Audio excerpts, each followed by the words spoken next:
Loss Angeles நகரில் ஏற்பட்டுள்ள வன்முறை உச்சக்கட்டத்தை எட்டியிருக்கும் நிலையில் இரவு நேர ஊரடங்கு அமல்படுத்தப்பட்டுள்ளது. அமெரிக்க அதிபர் டொனால்டு டிரம்பின் கடுமையான குடியேற்ற கொள்கைகளுக்கு எதிர்ப்பு தெரிவித்து லாஸ் ஏஞ்சலிஸ் நகரில் நடைபெற்று வரும் போராட்டம் நாளுக்கு நாள் வலுவடைந்து வருகிறது. இந்நிலையில் இந்த போராட்டத்தை பயன்படுத்திக் கொண்ட சிலர் முகமூடியை அணிந்து கொண்டு ஆப்பிள் ஸ்டோர் மற்றும் வணிக வளாகங்களுக்குள் புகுந்து விலையுயர்ந்த ஆப்பிள் போன்கள், லேப்டாப்கள் ஆகியவற்றை தூக்கிக் கொண்டு ஓடினர். பல்வேறு கடைகள் மற்றும் வணிக வளாகங்கள் உடைக்கப்பட்டதைத் தொடர்ந்து லாஸ் ஏஞ்சலிஸ் மேயர் கரீம் பாஸ் இரவு நேரத்தில் முழுமையான ஊரடங்கு பிறப்பித்துள்ளார்.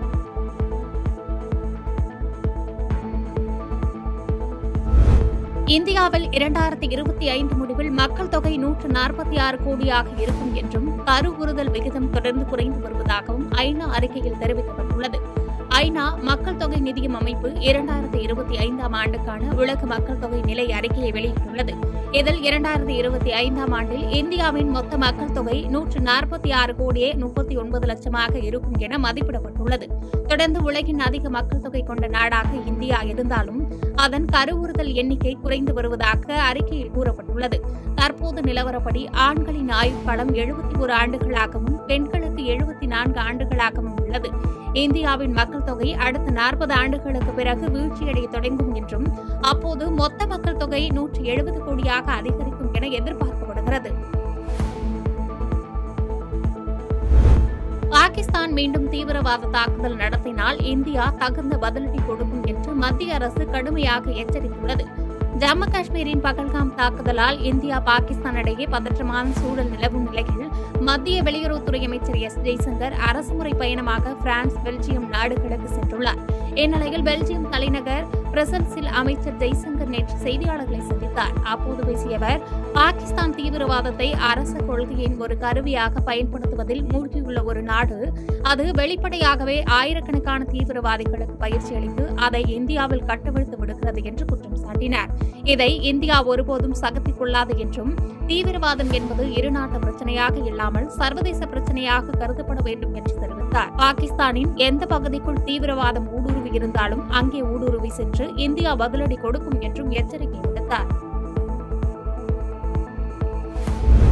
தமிழ்நாடு மின்னணு உற்பத்தியின் மையமாக செயல்படுகிறது என்று மத்திய அமைச்சர் அஸ்வினி வைஷ்ணவ் தெரிவித்துள்ளார். தமிழ் மொழிக்காக செயற்கை நுண்ணறிவு தளத்தை உருவாக்கும் நோக்கில் தனியார் நிறுவனம் சார்பில் தமிழ் AI திட்டம் தொடங்கப்பட்டுள்ளது. இதன் தொடக்க நிகழ்ச்சி சென்னை தரமணி IIT ஆராய்ச்சி பூங்கா வளாகத்தில் நடைபெற்ற நிலையில் இதில் மத்திய ரயில்வே துறை அமைச்சர் அஸ்வினி வைஷ்ணவ் காணொலி காட்சி வாயிலாக பங்கேற்று பேசினார். அப்போது தெரிவித்த அவர், உலகின் பழமையான மொழிகளில் ஒன்றான தமிழ் AI-யுடன் இணைவதில் இது ஒரு வரலாற்று முக்கியத்துவம் வாய்ந்த முன்னேற்றமாக இருக்கும் என்று தெரிவித்தார். மேலும் தமிழ்நாடு மின்னணு உற்பத்தியின் மையமாக செயல்படுகிறது என்றும் செல்போன் உற்பத்தியில் தமிழ்நாடு முன்னிலை வகிப்பதாக பெருமிதம் கொண்டார்.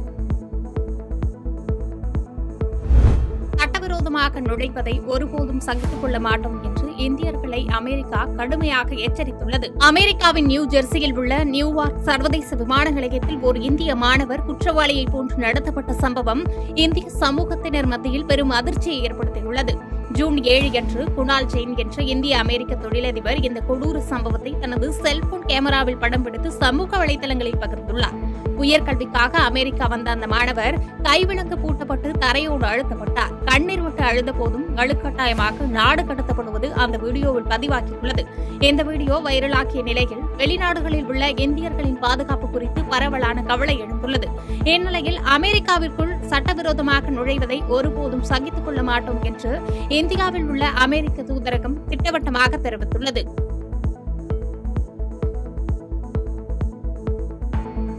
செய்திகளை உடனுக்குடன் தெரிந்து கொள்ள கீழ்கண்ட கேபிள் மற்றும் DTH நெட்வொர்க்குகளில் எம்நாடு செய்தி தொலைக்காட்சியை காணுங்கள்.